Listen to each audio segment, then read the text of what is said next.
And welcome back to another episode of ME. I'm Marcos. I'm Andy. Welcome back for a pretty, I think, exciting show. Yeah. Got a lot to cover today. We've got to cover today. Oscars and Sarah Michelle Gellar. Sarah Michelle Gellar, Wolfpack, and we got Scream6 as our movie this week.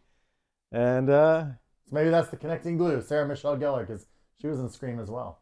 She was? Scream 2. I don't remember that one. Wow. My bad. You have to check with your kids on that one. Yeah.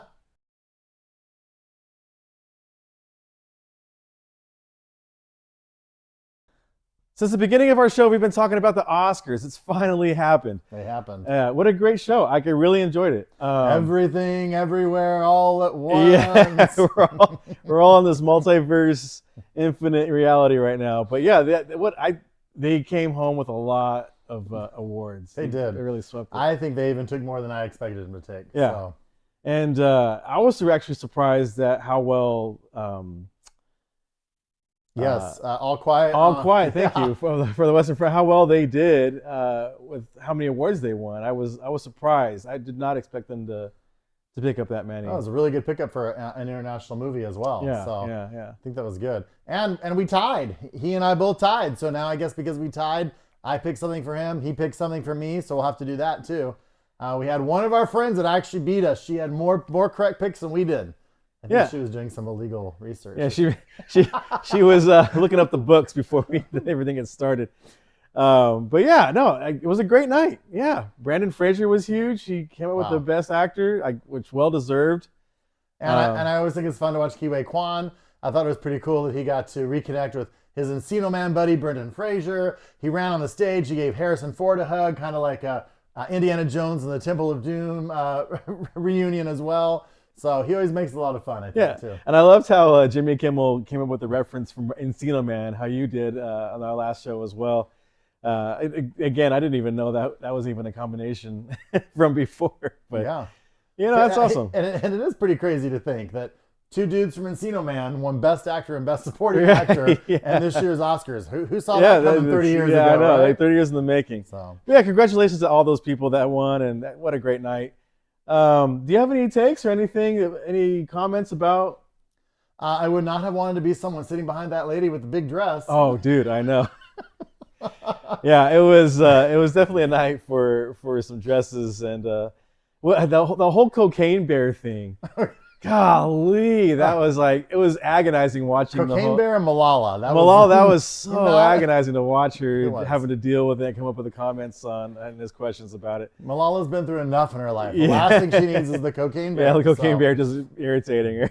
But I was just thinking about the lady with the dress. I don't know why it's stuck in my head, but a lot of people complain about they couldn't see, they couldn't hear. But it's like, you're nominated for an Oscar. You're at the Oscars. Wear whatever you want to wear. Yeah, that's your day. Yeah. Besides your wedding, the Oscars is the next best thing to happen in your day. There you go. Yeah. Yeah, I was shocked. I think I was a little shocked that we didn't have too many wins for any of the. I mean, I was shocked that basically those two movies, Everything Everywhere and All Quiet, kind of walked away with, I would say, just about everything. Just almost. So, I think Women Talking got one. Got one.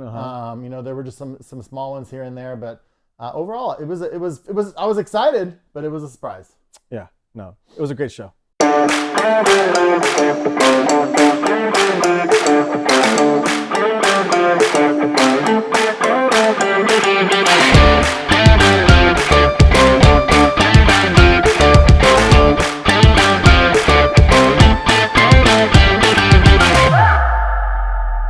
She's another, in my opinion, underrated actress.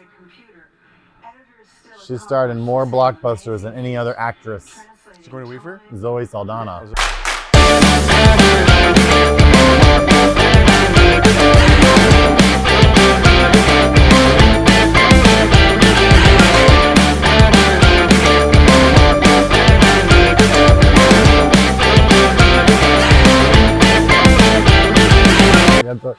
On my birthday like 4 years ago, my dad wanted to be one of the first ones to wish me happy birthday. So he sent me happy birthday, and he saw the poop emoji and he thought it was chocolate, and he knows so much, but it was happy birthday with the poop emoji. And I was like, what are you trying to tell me, Dad? He goes, oh, did you like the chocolate that I sent you? And I was like, Dad, it's a poop emoji. That's a Hershey kiss.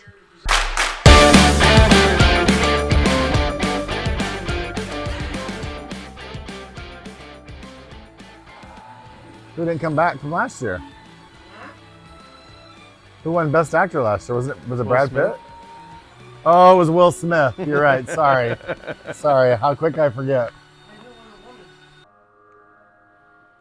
Come on, Oscars. Get it right. Get it right. And the Oscar goes to Brendan Fraser. Yes!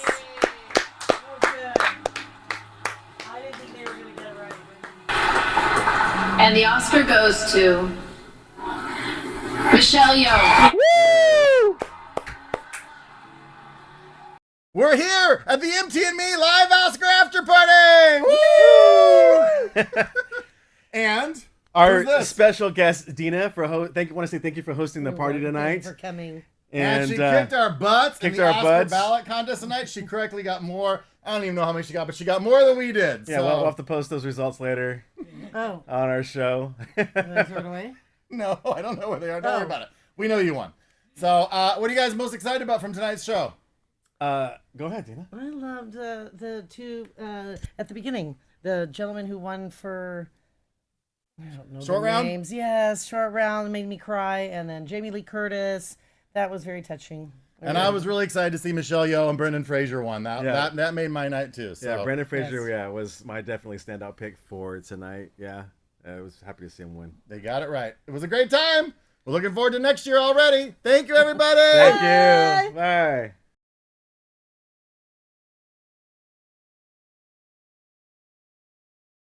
So our TV show that we watched this week was Wolfpack. It's a new show on Paramount, and it stars Sarah Michelle Gellar. That was kind of the original draw to this show. But in a nutshell, basically it's about two teenagers caught in a wildfire, wounded by some sort of supernatural creature. Later do they discover they are werewolves. Yeah, I mean it wasn't much of a big mystery. It was pretty obvious from the start of the show that it was a werewolf.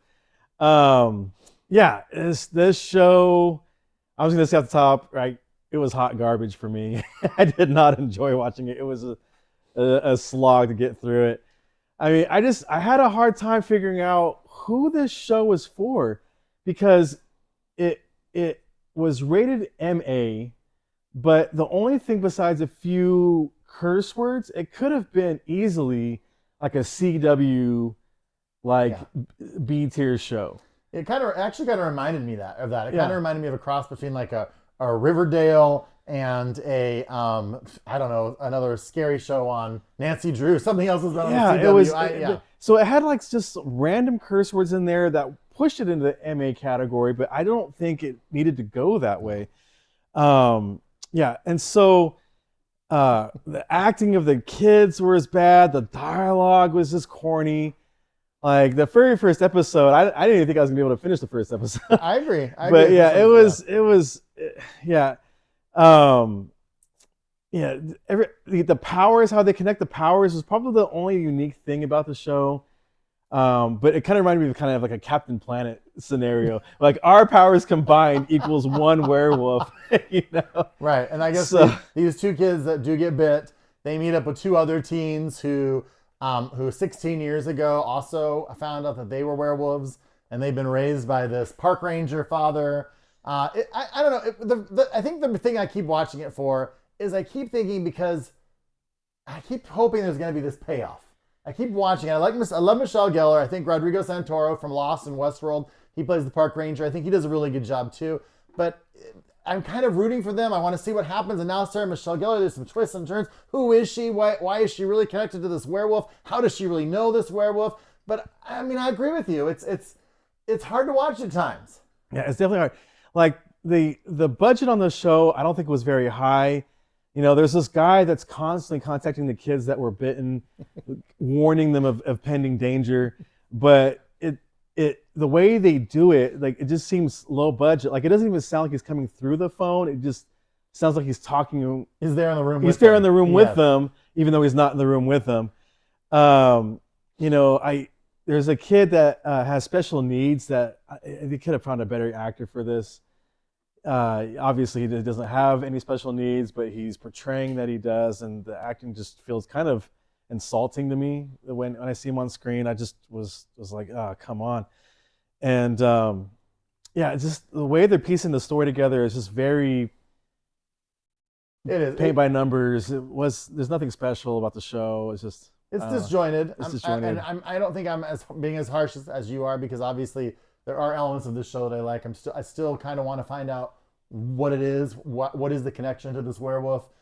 How does Sarah Michelle Gellar relate? I think she's going to be related to the werewolf. Have you seen all the episodes so far? I think I have. Yes. Yeah. Okay. So yeah, they have one more. Maybe I haven't seen the last two. Maybe I'm not sure. Yeah, because they reveal how Sarah Michelle Gellar is connected to everything now in the last episode. And maybe I'm missing one. Okay. So they reveal how that was all connected.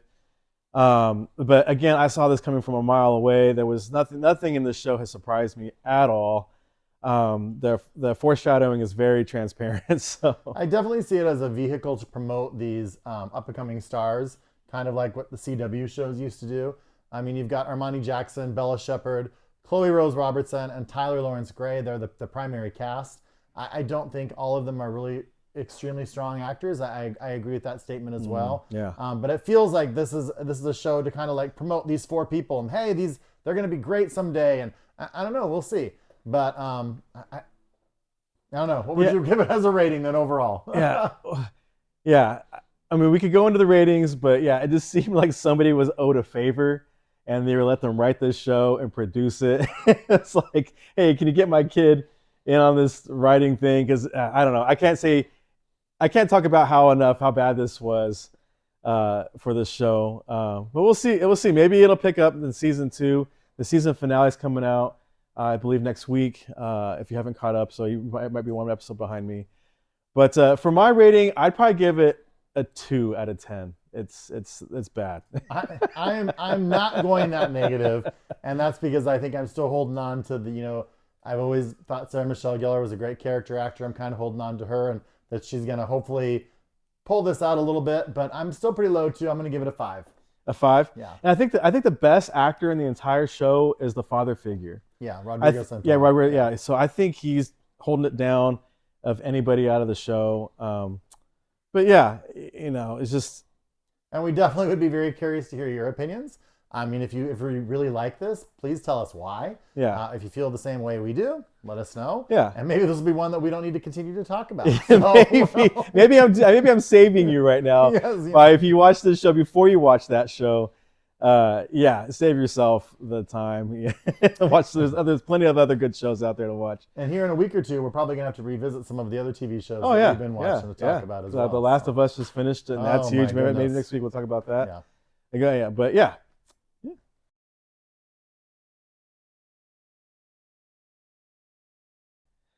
And what is your favorite scary movie? Scream 6 this week. Hey, and we're coming to you with a special report from our resident Scream expert, Noelle. Noelle, what did you think of Scream 6? It was a great movie, but it wasn't the best. One, because Gail almost died, and she's the only original left, and so she shouldn't die. What was the best Scream movie? 2 or 1. 2 or 1? Okay, but Scream 6? Scream 6 was a good one. And also they brought Kirby back from Scream 4, which isn't the ideal because she should have died in Scream 4, but yeah. But overall, it was a good movie, so go watch it, because if you haven't, then go watch it, because it's Scream. Because it's Scream? It's Scream. And if you have to give it a rating from 1 to 10, 1 being the best, or being the worst, and 10 being the best, what would you give it? 9.5. 9.5 out of 10? Yeah. Okay. That good? Yeah, it's a good movie. It's just, I have a little things. Yeah. I have my little problems with it. Scream 6. Check it out. Yeah, I believe it's the last one in the franchise. Am I right? I don't know. I kind of hope so. I mean, it had its moments, but I kind of feel like, what is Scream without Neve Campbell? I mean, this is the first movie in the series without Sidney Prescott. They do explain throughout the movie that her family's been put into witness protection, so there is a rationale for her not being there. Right. I mean, easily could have wrote that in. Yeah, yeah. But then I think we have to rely heavily then on the Carpenter sisters, right? Played by Melissa Barrera and Jenna Ortega, and then of course you got Courtney Cox back as Gail Weathers. Yeah. Without the crazy bangs from Scream 2. Have you seen that one? She has the crazy Scream bangs. 2 is the one that had Sarah Michelle Gellar. Yeah. So. but yeah, I don't know. I've kind of vaguely watched in passing because my daughter loves the series, um, the movies, and so for me, this one actually for me was actually the best one besides the first one. I thought the movie was very well paced. The story made sense. There was some crazy things about the characters, like superhuman things about the characters, where they got stabbed like 1,000 times, and yet there's still. I mean, maybe this is a running thing throughout the movie franchise, but yeah, I was like, how are they still living? Right. How are they still moving on, fighting, Ghostface and the mystery behind that? And I think I did enjoy 6 definitely more than I enjoyed 5. Mhm. I do think there are more twists and turns, and there's this whole element how you're kind of led to believe that someone's the killer in this one. I mean, well, they do this a lot in Scream, Right. but in this one it seems like they do it multiple times. Right, they tried to do this mystery. Right. Yeah. Where you start, where they actually show who the killer is, but it's not really, the killer. Right, and I thought that was kind of cool how they did that at the very beginning of this one. They show you a killer, and they're like, oh, okay. And then I thought it would have been better, because I was thinking this when I was watching it, that they would let the audience know who the killer was at the beginning Right. of the film, and let the characters find out who it was, and then you could kind of watch them. But they didn't do that. They ended up still continuing on with who are the killers. And they usually kill every someone bit. off, Yeah. some big star off in the beginning. And, Samara Weaving, obviously, it was her turn to go. Mhm. So, Yeah. so Professor Crane, R.I.P., Professor Mhm, Crane, mhm. at the beginning of this movie. But, I just think you have the introduction in this movie of the Bailey family. And you have Dermot Mulroney, not to be confused with Dylan McDermott, which I do all the time. So, but Dermot Mulroney is in this one as a detective. And you got Hayden Panettiere back as an FBI agent. Mhm. So, you've got familiar faces, new faces. So, Yeah, I think they did very well. The direction, the writing, very much in line with the movies. Gail, spoiler, makes it through the end of the movie Gail. out of nowhere. she almost did it. She almost did it. It makes you think that she goes out with Dewey, but she still hangs out. But yeah, what would you give this movie? Well, I think I really always like the Scream movies, how they have this element of more of a slasher whodunit. So you're kind of like, yeah, it's a slasher film, but at the same time, you're trying to figure out who really is Ghostface in this particular movie. Like Scooby-Doo. Right. So you're trying to figure out. I do have to say, though, on the flip side of that, for this one, for me, it was kind of predictable. I called it pretty early who the person was going to be. Right. So right. I think for me, I would give Scream 6, I would give it a 6. Yeah, I would also probably give it, movie-wise, I would say it's a 5 or a 6. But as part of the collection, I actually would probably rate it maybe a 7, just as it stood out, within the franchise. So I'm gonna go a 7 on this movie. There you Yeah, go. I would. It's definitely a fun watch on a Friday night. And I agree with what you said. If someone likes scary movies and I was recommending watch Scream, I'd say 1 and 6. Probably ones you want to watch. Yeah, So. yeah.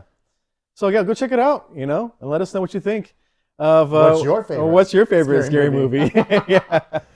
And guys, thank you again every week. If you make it to the end of the show, you are helping us out a lot. It helps us with the algorithm. It helps us get promoted to other viewers that might not know who we are. So yeah, we really appreciate you sticking around to the end of the show. Absolutely. I mean, if you can listen to us for this long, then You can probably watch Wolfpack. no. But that's true. But I was going to say thank you as well. And, we're closing in on 1,000 subscribers. So, be sure to tell your family and friends. If you enjoy watching us, maybe they will as well. And we can reach that 1,000 subscriber mark. That would be pretty cool. Yeah. And next week, we'll probably reveal what we're going to force each other to watch. Yes. It was a tie, so, we'll just stomach whatever we give each other. So, anyways, but yeah, we'll see you guys next time. Absolutely, guys. Have a great week.